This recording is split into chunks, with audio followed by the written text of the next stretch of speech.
ইয়ারপুর জয়ন্তকালী সংঘের পক্ষ থেকে বিগত প্রায় 1 মাস আগে সুরজিৎ দা সহ ক্লাবের কয়েকজন সদস্য আমাকে ফোন করে আমার বাড়ি গিয়েছিলেন এলাকায়, আমাকে রিকোয়েস্ট।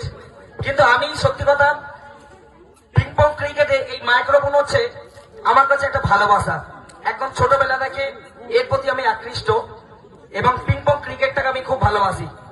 তাই যতটা চেষ্টা করি কমিটির মাধ্যমে এই পিংপং ক্রিকেটটাকে আমার সেবা দিতে চাই, তো সেইটার সুযোগ করে দিয়েছেন ইয়ারপুর জয়মাকালী সংঘ। তাই আমি খুবই গর্ববোধ করছি আজকের এই এত সুন্দর পরিবেশে আমায় আহ্বান করানোর জন্য। আমি ধন্যবাদ জ্ঞাপন করব এবং এখানে এতগুলো দর্শক রয়েছে যারা গতকালও খেলা দেখেছেন, তাদের প্রত্যেককে ধন্যবাদ জানাবো এবং প্রত্যেকের থেকে আমি আশীর্বাদ চেয়ে নেব যাতে আমি আগামী দিনগুলো